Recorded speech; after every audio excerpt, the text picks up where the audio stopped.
Corona अब हमारे साथ रहेगा, ये बात तो अपन सब लोग समझ गए हैं। अब कोरोना के साथ जिया कैसे जाए बिना डरे, उसी के ऊपर हम चर्चा करते हैं। सबसे पहले आपको ये समझना है कि ये वायरस जो है वो नाक और मुंह के द्वारा ही शरीर में प्रवेश लेता है, तो मास्क पहनना बहुत ज़रूरी है।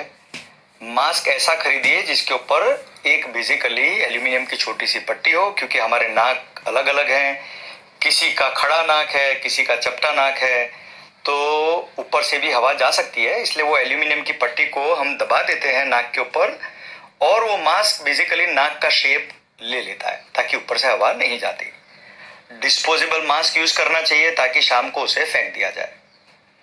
तीसरे नंबर में सैनिटाइजर एक बोतल जेब में रखनी चाहिए, ताकि जाने अनजाने में हम कभी भी गलत चीज को टच कर जाएं तो हर 2 घंटे में अगर हम नियम पूर्वक अपने हाथों को एल्बो तक, क्योंकि हमारे हाथ खुले होते हैं, तो हाथ और एल्बो तक अगर हम हाथ को सैनिटाइज करते हैं तो कोई भी घबराने की जरूरत नहीं है। आपको एक चीज और समझनी है कि जब सभी लोग मास्क पहन के घूम रहे हैं, तो अगर जाने अनजाने में, क्योंकि आप समझ लो कि बहुत ज्यादा कोरोना नहीं है, हमारी बस्ती इतनी बड़ी है कि ये आप किसी कोरोना वाले व्यक्ति से टकरा जाएंगे, ऐसी संभावना बहुत कम रहने वाली है।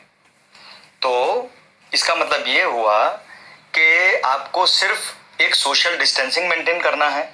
गलती से किसी के नजदीक भी आ गए तो उससे डरना नहीं है, क्योंकि आप दोनों ने मास्क पहना हुआ है, तो दोनों ने मास्क पहना है तो रोग, अगर एक आदमी रोगी है तो रोग फैलने की संभावना फिर भी 20% जैसी ही रहती है। ठीक है, अब सोशल डिस्टेंसिंग, मास्क पहन लिया और हाथ को सैनिटाइज कर लिया, तो आप अगर रेड जोन में भी हैं तो भी आपको कोई चिंता करने की जरूरत नहीं है, क्योंकि ये क्या है कि डर लोगों को ज्यादा सता रहा है, रियल में रोग इतना सताता नहीं है। और न करे नारायण, अगर रोग लग भी गया तो ये समझो कि सिंगापुर में 15,000 इंडियन वर्कर को रोग लगा, एक भी सीरियस नहीं हुआ है। तो आप इसे, जैसे मलेरिया के सीजन में मलेरिया होता है, डेंगू के सीजन में कई लोगों को डेंगू भी हो जाता है, तो हम उसके अंदर लड़ाई लड़के बाहर निकल जाते हैं, ऐसे निकल जाएंगे। तो इस खौफ को सर में से निकाल देना है। लेकिन हाँ, क्योंकि ये कंटेजियस मतलब जल्दी फैलने वाला रोग है, इसलिए हमें सोशल डिस्टेंसिंग और मास्क को पहनने की आदत को रखना होगा। अब नेक्स्ट बात आती है कि इम्यूनिटी कैसे बढ़ाई जाए। वो भी सिंपल है। आप अपने परिवार में जो आपकी माँ या बेसिकली वाइफ है, उनको कहिए कि पूरे परिवार के लिए रात को सोने से पहले आधा लीटर दूध बना के और उसके अंदर 1-1.5 चम्मच हल्दी डाल के उसको उबाल दें, और सबको बेसिकली आधा आधा कप पीने को बोले सोने से पहले। ठीक है, उसके अलावा बेसिकली सुबह उठें तब एक जग नींबू पानी का, 9 से के पानी का बना दिया जाए, और जो घर की जो मेन लेडी है वो एक कंपलसरी रूप से देखे कि जो भी बेसिकली बिस्तर से या बेडरूम से बाहर आता है वो 1 गिलास पानी पी के आगे बढ़े। तो जब तक अपन इस चीज को मेंटेन करेंगे कि सुबह नींबू का पानी गर्म पानी के साथ और शाम को हल्दी वाला दूध, तो हमारी इम्यूनिटी सही रहेगी। ठीक है, अब आप देखो, एक्चुअली हर बड़े बदलाव के लिए एक हादसा जरूरी है। ठीक है, तो आपने देखा होगा कि इंडिया में लोगों ने कभी भी क्वालिटी लाइफस्टाइल की तरफ ध्यान नहीं दिया। तो अब समय आ गया है कि कुदरत हमें फोर्स करेगी कि नीट एंड क्लीन रहो, कारण बिना लोगों को मिलो मत, कारण बिना ये पार्टियां ना करो, कारण बिना होटल का कचरा खाना ना खाओ। ठीक है, तो ये एक समय ऐसा आ रहा है कि कुदरत हमें सिखा रही है और इसे हमें हैप्पीली सीख लेना चाहिए। उसमें कोई भी तरह का ऑब्जेक्शन या कोई भी तरह का फ्रस्ट्रेशन फेस करने की जरूरत नहीं है।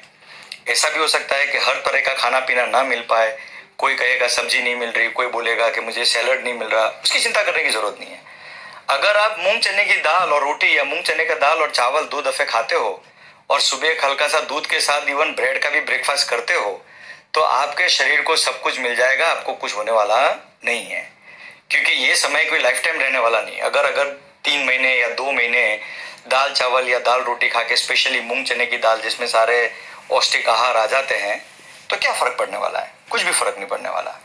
तो इस तरह लाइफ को पॉजिटिवली मैनेज कीजिए और काम धंधे पे लग जाइए। सोशल डिस्टेंसिंग मेंटेन कीजिए। सी कितने लोग एग्जांपल देते, अरे आपने देखी भीड़ कैसी लग गई थी। अरे भाई, भीड़ लग गई थी तो वो भीड़ वालों को भी क्या है कि 15-20 दिन के अंदर धीमे धीमे वो भीड़ भी गायब हो जाएगी। क्योंकि कुछ लोग थप्पड़ से सीखेंगे, कुछ लोग बीमार होकर सीखेंगे, पर इस हादसे से गुजरना जरूरी है। क्योंकि अगर हादसा नहीं होगा और हादसे में से गुजरेंगे नहीं, तो हम जो कोरोना के बाद वाला जो नया जीवन है उस तक पहुंचेंगे नहीं। तो उस जीवन पे पहुंचने के लिए इस हादसे को पोस्टपोन नहीं करना है, इस हादसे से गुजरना जरूरी है। तो इस हादसे से गुजरेंगे और इसी तरह हम बेसिकली एक होके इन सारे नियमों का पालन करेंगे and we can be safe. Safety के बारे में कोई भी चिंता मत करो, कोई भी प्रकार की रूमर में बिलीव मत करो। वैज्ञानिक रूप से जो भी बताया गया है कोरोना के बारे में उसका ख्याल रखो तो किस्सा खत्म हो गया। देखो अभी भारत में डेंगू के सीजन में हम क्या करते हैं, चाइनीज रैकेट मच्छर मारने वाला, अलग अलग प्रकार के मॉस्किटो रेपेलेंट सब लेके ही बैठते हैं ना। जैसे ही मलेरिया का सीजन आता है तो मच्छर से बचने की कोशिश करते हैं। बरसात का सीजन आता है तो हम बाहर का खाना कम कर देते हैं ताकि बीमार ना पड़ जाए। बरसात के सीजन में अब देखो कोई पानी पूरी खाने जल्दी कोई जाएगा नहीं, पढ़ा लिखा इंसान। तो सिंपल लॉजिक है कि जिस समय पे जिस रोग का चलन है उसके अनुसार अपनी लाइफस्टाइल को बदल दिया जाए। इतना करेंगे तो कोई भी प्रकार का टेंशन या कोई भी प्रकार के रोग से डरने की जरूरत नहीं है। जय हिंद।